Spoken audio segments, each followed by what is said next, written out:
Good morning. This is Cultivate Your Heart for Wednesday, July 24th, 2024. This morning, I was thinking about one of my favorite verses, and it's Hebrews 4, verses 14 and 15, and it says this: So then, since we have a great high priest who's entered heaven, Jesus the Son of God, let us hold firmly to what we believe. This high priest of ours understands our weaknesses, for he faced all the same testings we do, yet he did not sin. So let us come boldly to the throne of our gracious God.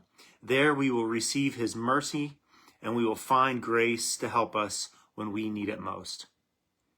As I was thinking about this verse, usually the way I talk about it, and have talked about it in the past, is when I go to God looking for mercy and grace, I'm often looking for God looking for mercy and grace after I've sinned. So I've made a mistake, I've sinned, I've given into some sort of temptation.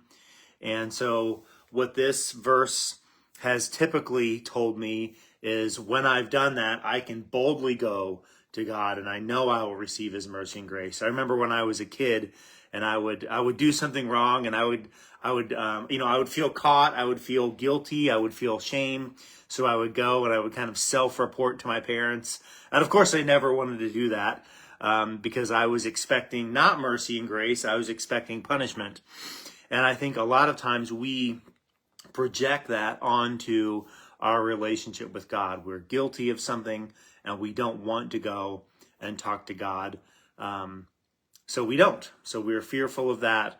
And the way I've always talked about this, or traditionally talked about this text, is we don't have to be fearful of going before God to receive forgiveness. He knows what we've done. We can boldly go in there. We can confess our sin, and he will give us mercy and grace. But as I was thinking about this text, I was wondering, what would it be like for us when we are feeling tempted in our sin to go to God and tell God that we are feeling tempted in our sin? What would it be like for us, rather than being embarrassed or ashamed to go to God because we are feeling tempted, because we are feeling like we want to do something wrong, what would it be like for us to go to God in advance of our sin, before we sin, when we're still in that tempted mode, and ask for his mercy and grace? I think what would happen is we would receive his mercy and grace. I think what would happen is he would give us the strength that we need to not give in to that sin, to have the ability to stand firm despite the temptation. Think about it this way.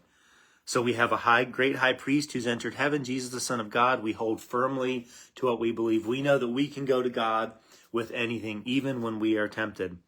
This high priest of ours understands our weaknesses, for he faced all the same testings we do, yet he did not sin. So we go before God and we say, God, I'm facing a trial, I'm facing a testing. You know exactly what it's like to face the same exact testing and not sin.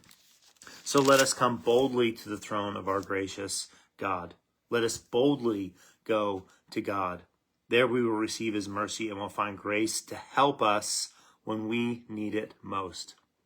Not only do we need God's help after we sin, but we need God's help before we sin, so that we might not sin, so that we might not give into the temptation.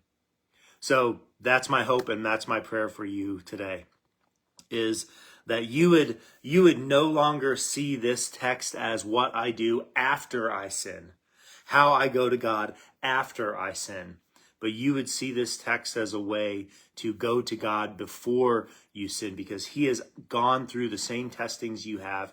He understands what it's like, and he has not sinned. So if he hasn't sinned, he probably knows how we can avoid those same sins. That's my hope. That's my prayer for you today. I love you. I'm praying with you and I'm praying for you. And I hope to see you soon. Have a super rest of your day.